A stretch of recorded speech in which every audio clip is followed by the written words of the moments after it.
Hi, I'm Kevin McKenzie from z13 Test Services in Poughkeepsie, New York. I've been with IBM for almost 18 years, all in test, and for the past decade, I've been working on performance-sensitive items involving cooperation between z/OS and the hardware it runs on, like HyperDispatch, zips, and SMT2. I put this chart deck together because I've been working with clients who are moving to the z13 and have learned that information about the best practices when configuring the z13 haven't penetrated into the field very well. This was partly because while there were a number of people who were talking to clients about how to configure the z13, this tended to be at conferences and in one-on-one engagements, and nothing had really been published. That's changed now, but I still think there's a benefit that people could get from a screencast like this, where I go deep into the history and background of what's changed over the past decade and what we're now recommending. First, I'm going to tell you what the current recommendation for configuring the z13 is, and then give the background behind the recommendation. I'm going to start with defining a bunch of terms, and then talk about how the hardware has changed over the past 50 years. I'll then go through the recommendation again, but give more of an explanation for why we're recommending this. I'll also talk about how to use all the capacity on the KEK if you need to, and discuss some tools we've made available. I'm going to add chapter markings to this recording, so feel free to skip over sections if you want to. As the chart says, the recommendation from the Washington Systems Center is to configure images on a z13 based on their guaranteed capacity, plus 1 or 2 additional CPs to allow for flexibility to achieve the best performance and efficiency of the images in the KEK. This is different from what we've recommended in the past, and we'll get into details as to why in the coming slides. We also now strongly recommend against running an image or a KEK at 100% busy all of the time because it decreases the efficiency of the KEK and the image. I do want to emphasize that these statements are made from an efficiency point of view, not a stability or functionality point of view. If you want to run at 100% utilized all the time, we'll support that just as we always have. But we always recommended running at less than 100% utilization to make sure that you could deal with spikes of incoming important work, and to ensure that you had space for any sort of recovery that might be needed. Efficiency is just another reason not to run at 100% utilized all of the time. A very important question: why do you care about any of this? If you don't follow our recommendations and you don't understand what's changed, your system will keep running and you'll keep providing the services that your users need. You should care because when we talk about efficiency, we mean time and money. We mean how long it takes Kix to respond to a query, how long it takes DB2 or IMS to retrieve some data, how quickly analytics can tell you if a transaction is likely to be fraudulent, and how much you end up paying in monthly charges to do all of that work. When you have information about how efficiently you're running, you can make more informed decisions and become aware of trade-offs that you were making without actually knowing that you were making them. For example, you might be able to reduce your monthly charges by adding an additional CP or zip to your machine, or by decreasing the number of Kix regions you have. You might be able to reduce your batch window by better managing what programs are running in that time, or reducing the number of batch initiators you have. But you can't do any of these things if you don't look at how your KEK is running. Similarly, if you want to store into the instruction stream or never recompile your code, you're welcome to do so. However, realize that by doing so, you're going to be paying more to run the workload than you need to. So terminology. I should note that I'm not going to get into SMT2 specific information here. With SMT2, the terminology changes somewhat, but the basic concepts are all the same. So a CPU is a processing unit. It can be utilized in a number of different ways. For z/OS, a CPU can be defined as a GCP, a ZAP, or a ZIP. A GCP is a general purpose CPU and is also referred to as a CP. It can do any sort of z/OS work. It can also be used to run Linux or CF images, although I wouldn't recommend that for cost reasons. ZAP stands for Z Systems Application Assist Processor. It can only be used to run Java or XML work. Work run on ZAPs is not counted towards your monthly workload price. On the z13, all ZAPs are replaced by zips. A zip is a Z Systems Integrated Information Processor. A variety of different workloads can offload certain types of processing to zips, including SDSF, DB2, ComServer, RMF, Omegamon, and System Data Mover. In addition, if you don't have any ZAPs on your KEK, ZAP-eligible work can also run on zips. Work run on zips is not counted towards your monthly workload price. Starting with the Z990, processors, memory, and I/O units are grouped into multiple physical containers that were called books prior to the Z13, or starting with the Z13, drawers. Some amount of overhead is involved in any communication between books and drawers, larger than within a book or drawer. The nest is what we call the cache and memory subsystem of Z-series hardware. We refer to workloads as having an RNI, relative nest intensity, which is how much pressure they put on the nest. Workloads with a low RNI will run more efficiently than workloads with a high RNI. Cycles per instruction, or its inverse, instructions per cycle. This is how efficiently a given processor runs a given instruction mix. In the past, any given processor instruction would have used a set number of clock cycles to complete. Now, with things like branch prediction, out-of-order execution, and the impact of cache activity, the number of clock cycles a given instruction takes to complete can vary. If the program is well behaved and the information required is near, then the cycles per instruction will be small. If the program is not well behaved, or the information has to be fetched from somewhere relatively far away, then the cycles per instruction will be larger. PRSM, also called PRISM, is the Processor Resource System Manager.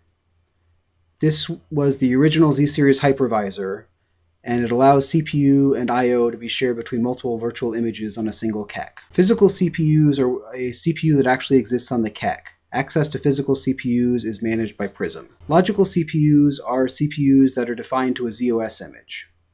ZOS work is dispatched to logical CPUs by the ZOS dispatcher, and then the logical CPU is dispatched by PRISM to a physical CPU. Logical CPUs can be configured offline and online. Offline CPUs will not have work dispatched to them by ZOS and will not be taken into account by PRISM when building a physical CPU layout. A defined CPU is a CPU that is configured online when a ZOS image is activated or IPL. A reserved CPU is a CPU that is configured offline when a ZOS image is activated or IPL'd, but that can be enabled without having to go through the logical processor add functionality on the HMC. Wait.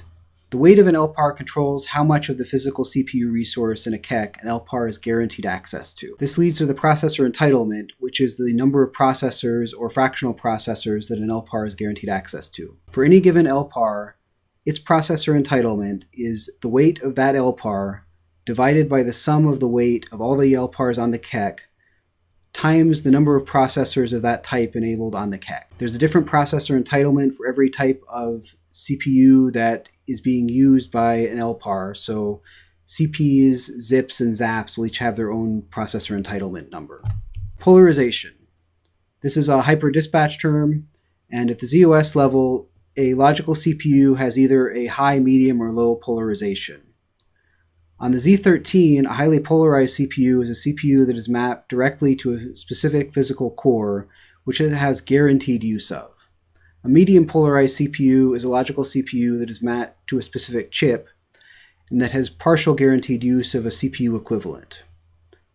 A low polarized CPU is a CPU that the image has no guaranteed access to and is used when there's work to be done and there's white space available on the system. A low logical CPU will be parked if either there is no work to be done by the CPU, or if there is work but no capacity is available on the KEK to run the CPU.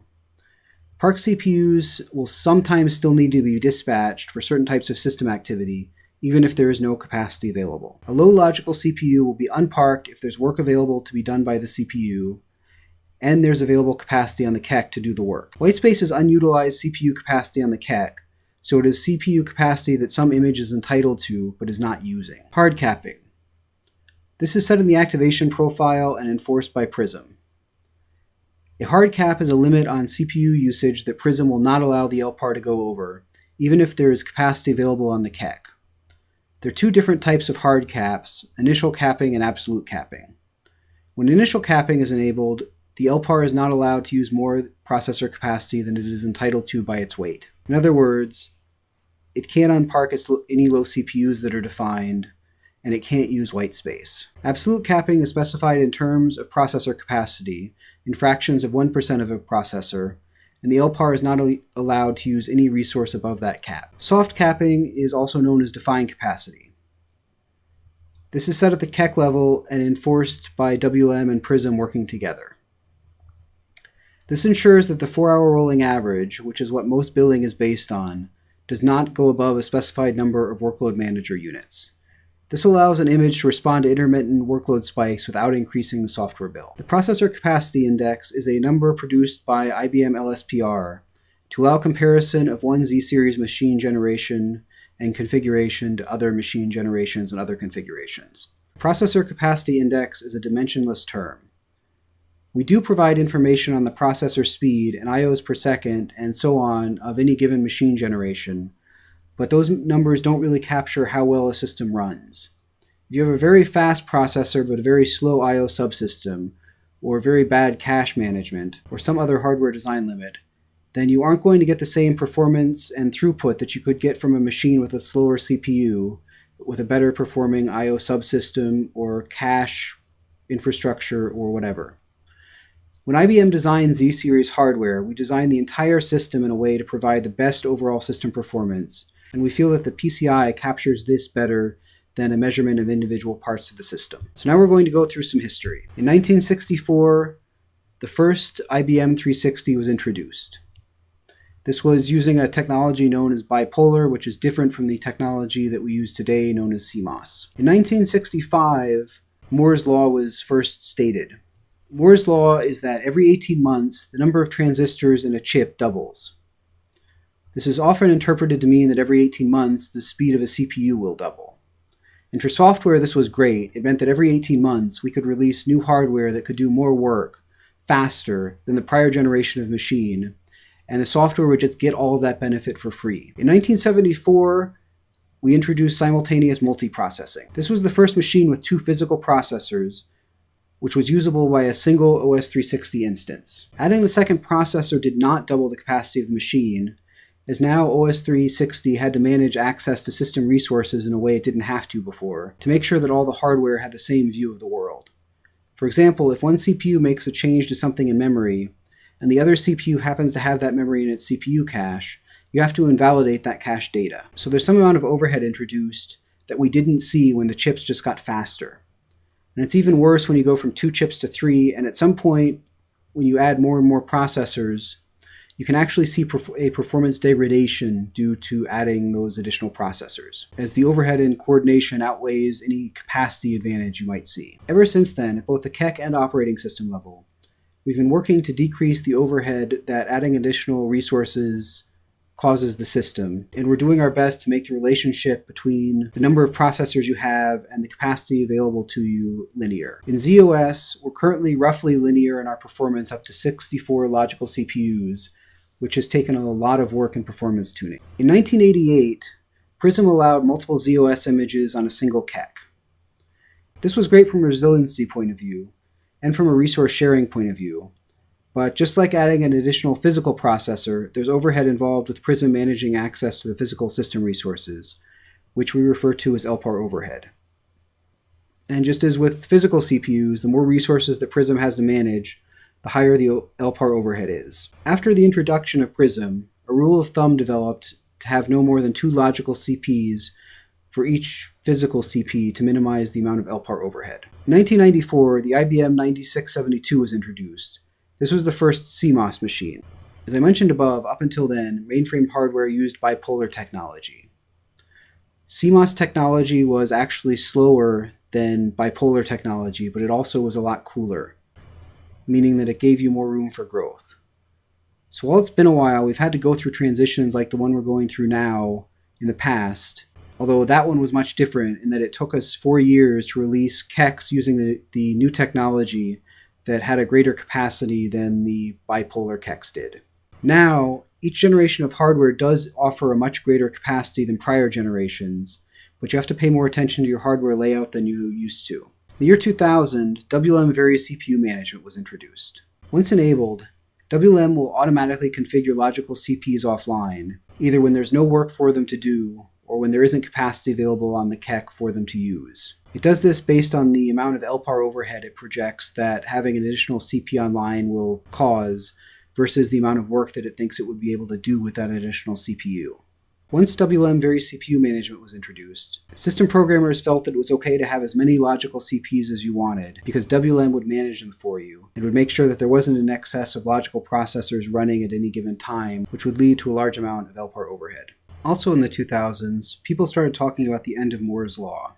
The end of Moore's law had been predicted before, but we would always manage to find a way to keep it alive. However, we started hitting physical limits in the size of circuits and in the amount of heat we could remove from the chips. We also started seeing very strange behavior from electrons at the quantum level that could lead to unexpected CPU behavior. So the free ride we were getting from ever faster processors was ending. We started focusing on designing machines that could grow horizontally, meaning more LPARs in a KEK and more CPs in an LPAR, as well as vertically, meaning faster processors, and on making the hardware and software work better together. This is one of the big advantages that Z-Series and ZOS offer. Every CPU manufacturer has the same issues with heat and physical limits as the Z-Series CPUs do, and everyone is making CPUs that have more capacity than the prior generation, but aren't any faster than the prior generation was. But unlike when processors were just getting faster, taking advantage of multiple cores or specialized compute resources requires work from the software and cooperation between the hardware and the software. And since IBM controls the Z-Series stack, we can and do tune both the hardware and software to work as efficiently as possible together. In 2004, we introduced the Z-Series Z990, which was the first machine with books. In terms of capacity and speed, the Z990 was a huge improvement over the prior generation, the Z900. The Z900 had a maximum of 16 CPs, a processor capacity index of 2870. The Z990 offered a max of 32 CPs and a processor capacity index of 9,250. So it had more than 3 times the capacity of the prior generation of machine. On an individual chip basis, the PCI of a 1 CPU Z900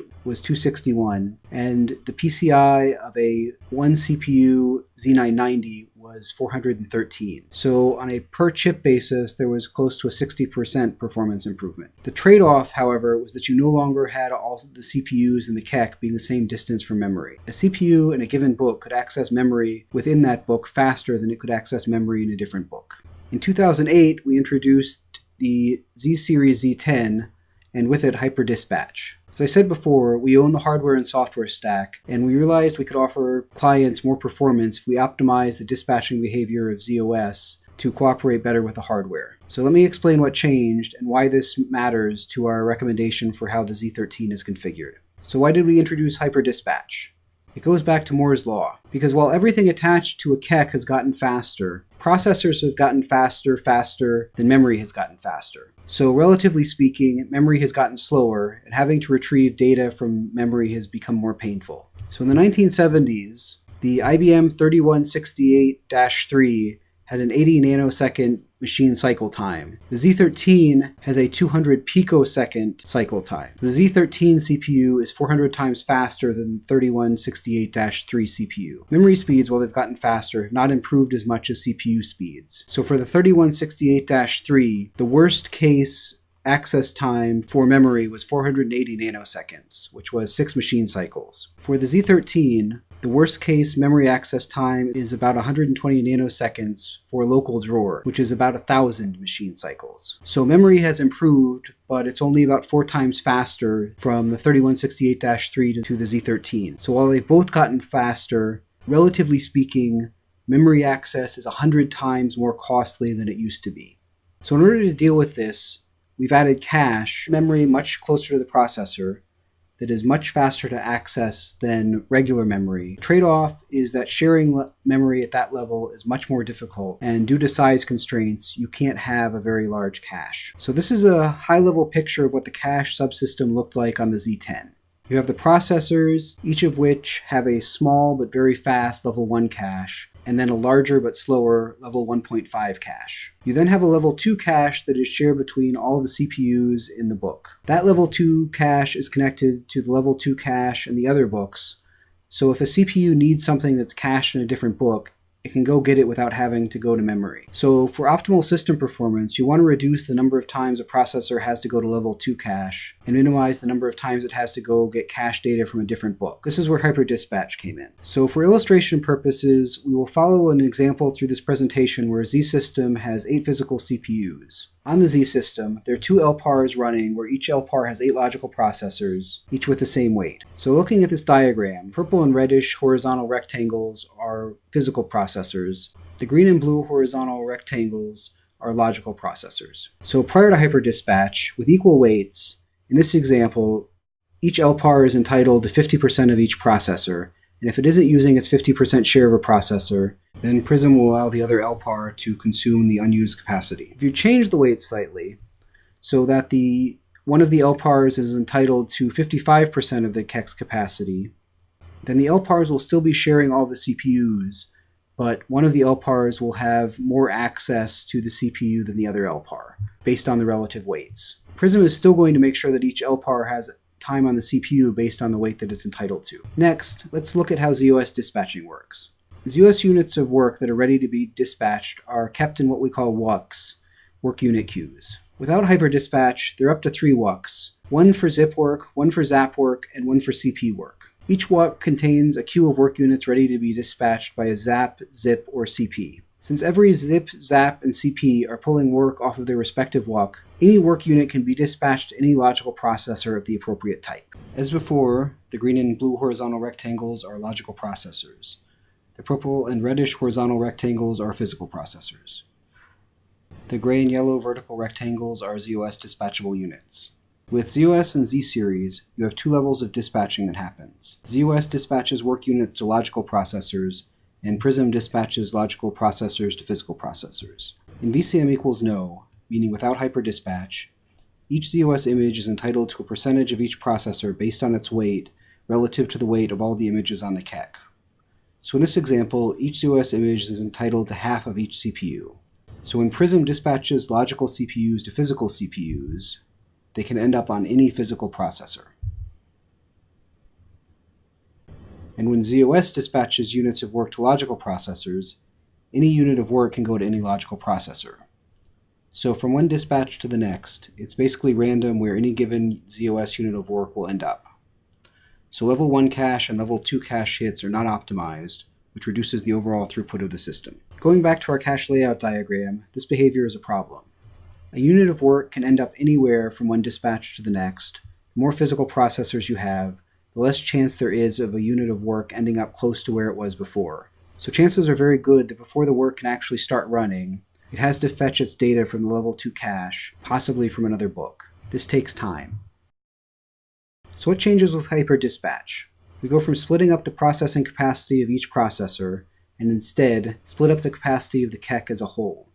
From our earlier example, there are 8 logical processors per LPAR and 8 physical processors on the Z system. If both LPARs have equal weight and consume their maximum capacity, each LPAR will consume 4 physical CPUs worth of work. So before, each LPAR got guaranteed access to 1/2 of each processor. Now, each LPAR gets guaranteed access to 1/2 of the processors as a whole. Thus, 4 logical processors from the blue LPAR are assigned to physical processors 1, 2, 3, and 4, and 4 logical processors from the green LPAR are assigned to physical processors 5, 6, 7, and 8. These logical processors are referred to as vertical highs because one logical processor is mapped to exactly one physical processor. When more than one logical processor is mapped to the same physical processor, that logical processor is referred to as a vertical medium. Multiple vertical mediums share the processing power provided by one physical processor. In this example, for simplicity's sake, neither LPAR has any vertical medium logical processors. However, going back to our prior example, if we change the weight of one of the LPARs to approximately 55%, then the blue LPAR will consume 4.5 physical CPUs, and the red LPAR would consume 3.5 physical CPUs. In the example above, physical processor 5 would end up being shared between the blue LPAR and the green LPAR. Half of the time, physical processor 5 would do work for the blue LPAR, and half of the time it would do work for the green LPAR. Just as before, Prism would make sure that each LPAR had the appropriate level of access to the CPU. So going back to the original example, there are still 4 logical processors in each LPAR which are unaccounted for. Those remaining 4 logical processors are not mapped to any physical processor. These logical processors are referred to as vertical lows. An LPAR will only use its vertical lows when both of the following conditions are met. First, that the LPAR wishing to use its vertical lows is very busy, and second, there's another LPAR which is not consuming its full assigned weight. When both conditions are met, the busy LPAR can expand into one or more of its vertical lows to consume the non-busy LPAR's unused processing power. Going back to the ZOS level, with attention paid to the hardware layout, CPUs are intelligently divided into groups that are called affinity nodes. Affinity nodes contain processors of all the same processor type, and each affinity node has its own WUC to have work queued to. All CPUs that are part of a given affinity node search the affinity node's WUC to dispatch work. There are ways to deal with surges of work within an affinity node. If necessary, affinity nodes can ask other affinity nodes for help, or they can break address spaces up into pieces that are split between affinity nodes. With hyperdispatch enabled, a few things change. First, unlike before, where each LPAR was sharing all the CPs, now each LPAR has guaranteed access to a set of CPs based on its weight. So, assuming that both LPARs are using their guaranteed share, what happens when you enable hyperdispatch? First, Prism and ZOS are going to look at the topology of the KEK and determine how big an affinity node should be. In this case, we'll say that an affinity node consists of two physical CPs. So each LPAR gets two affinity nodes, each with two CPs. Next, because both images are using all of their guaranteed capacity, ZOS is going to park the logical low CPs on each image. Next, ZOS will build WUCs, one WUC per affinity node, and then one WUC for all the logical low CPs of a given type. Again, because all of the logical lows are parked, the WUC associated with the logical lows on each KEK is empty. Now that you've built all the infrastructure, hyperdispatch can dispatch work. So again, at a ZOS level, logical CPUs are always going to go to the same physical CPU. And at a physical Prism level, work units are going to go to a CPU that's in the same affinity node. This improves cache optimization. Now, there's a lot I'm skipping over here, but at a high level, that's hyperdispatch. Going back to the history, in 2015, we introduced the z13, which moved from a book infrastructure to a drawer infrastructure, and had a redesigned cache hierarchy. The ZEC12 had added some additional levels of cache relative to the Z10, but there was still the memory and level 4 cache that was common in each book. So with the ZEC12, you had cores, on chips, and a book. For the Z13, however, we went from a vertical hardware container to a horizontal one, so books to drawers, and each drawer was split into two nodes, each of which had its own cache and memory. So now you have cores on chips in nodes in a drawer. So for the Z13, you had up to 6 CPUs per chip, 2 chips per node, and 2 nodes per drawer. As with prior generations of machines, the total available capacity increased, but some performance characteristics changed. The big difference is that within a book, each CPU had equal access to the level 4 cache.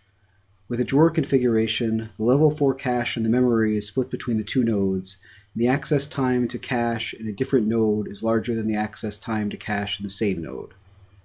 And compared to previous generations, access time between drawers is larger than access time between books.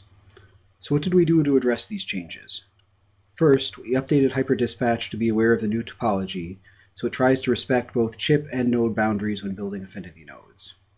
And second, we changed the way that Prism allocates memory. Before the Z13, memory for all LPARs would be striped across all the books in a system. With the Z13, Prism tries to keep the processors and memory close together, within the same drawer if possible. As the system layout changes, Prism will move ZOS processors and memory around to optimize the performance of the images. On the Z13, this is how Prism currently allocates resources. This may change somewhat. Millicode fixes and performance data that we get from clients may cause algorithms to be redesigned. This also changes somewhat from generation to generation as we do performance tuning and evaluation for that specific model of machine. However, in general, Prism allocates for the best performance across the KEK as a whole, not for any individual LPAR. Prism tries to cluster CPUs and memory close to each other so that data has a small distance to travel. This includes both GCPs and ZIPs. Prism will try to group the processors of both types for a given LPAR together. When allocating CPUs, Prism will allocate the high CPUs first for each LPAR, then the mediums for each LPAR, and then the lows. High CPUs are allocated to specific cores, whereas medium CPUs are allocated to chips. If an LPAR has a guaranteed capacity between 1 and 2 CPUs, it will be given 2 medium CPUs so that the CPUs can be located close together. Capping is not taken into account when allocating CPUs. Memory will be allocated based on where the high and medium CPUs are. The layout can change anytime system weights change, logical CPUs are added or removed, the system model changes, or an LPAR is activated or deactivated. In practice, however, unless a change is large enough to change the number of high, medium, or low CPs an LPAR is entitled to, a weight change is unlikely to cause a topology change. And Prism does try not to span resources for a given LPAR across nodes or drawers, but sometimes the size of an individual LPAR or the overall KEK configuration forces Prism to do so. WLM makes a tool available at the URL given that you can use to understand how logical processor allocations will work for different models of KEK. So going back to our z13 hardware configure recommendations, this is our current recommendation for defining LPARs on the z13. Again, IBM best practice is that the number of logical CPUs be defined equal to the number of logical processors required to satisfy the relative weight of the LPAR plus 1 or 2 additional CPUs. We do this for a number of reasons, a couple of which I excerpt below. So first, work will run most efficiently if you run within your defined weight, using vertical highs and vertical mediums to support the workload, and you avoid use of vertical lows except for occasional workload spikes. This is because Prism does not make an effort to redispatch logical lows to the same place they were running before, so when you run work on logical lows, you lose all the benefits of hyperdispatch.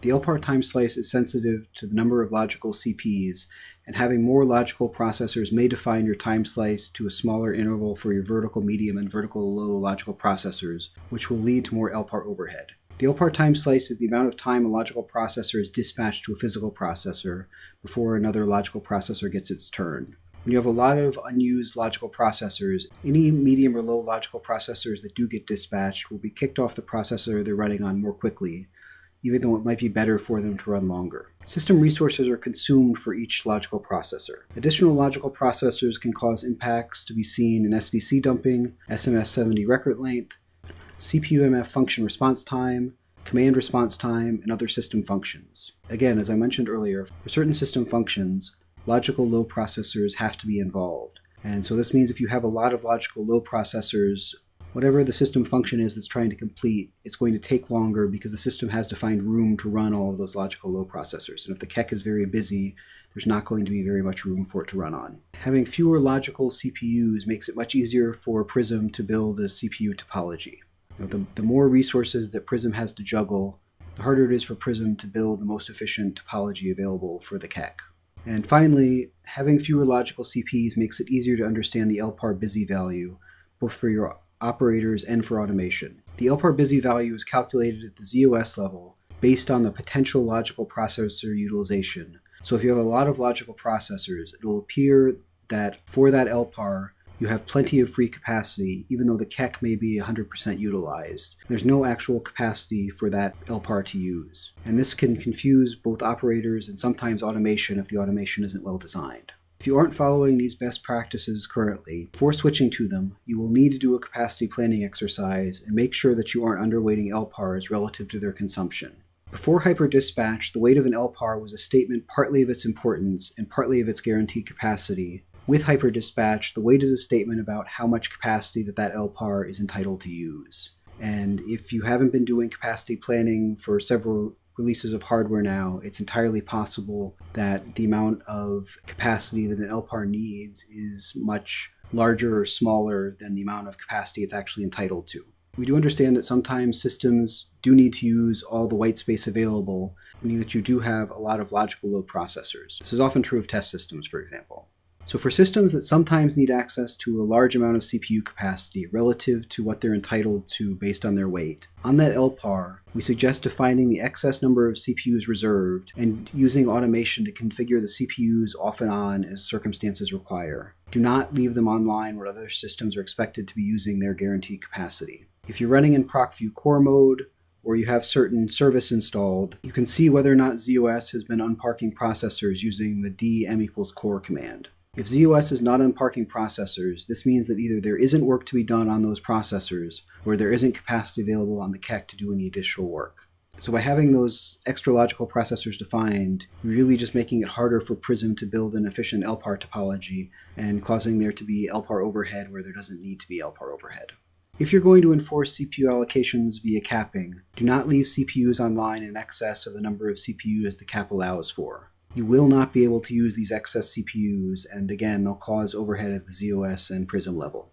In general, we'd really prefer that you not pay attention to your LPAR layout. If you're following best practices, how the LPARs are laid out on the KEK is unlikely to be a source of any problem. However, by collecting SMF9914 records and using the tool at the URL provided, you can see what the system topology is at a given point in time. We want to make it as easy as possible for you to understand your system performance and to identify things that may be running suboptimally. So we've introduced a new SMF record, SMF98s, for high-frequency throughput statistics. As an example of what can be done with this information, we've also released a demo version of Z Operational Insights that will show you what information you can get from SMF98 records. SMF98s contain lots of low-level dispatching information. SMF98 records can be analyzed for anomalies that can help you spot configuration issues that can lead to less efficient behavior. For example, having a lot more dispatchable units of work than you have processors can lead to inefficient use of the cache. Running your systems at 100% busy all the time can impact your throughput and cause transactions to take longer. Large amounts of lock contention can be problematic and indicate a program is serializing when it doesn't need to. If you'd like more information, these links may be interesting to you. First is the LSPR webpage, which goes into detail about their test methodology. Next is the official Washington Systems Center tech doc about the Z13 configuration recommendation. Finally is a presentation that one of our distinguished engineers in hardware design put together about best practices for writing code for the current generation of mainframe that goes into much more detail about why certain types of program behavior can cause inefficiencies. I know this has been a lot of information and your time is valuable. If there's anything in here you have questions about, feel free to contact your local IBM account team or you can get in touch with me.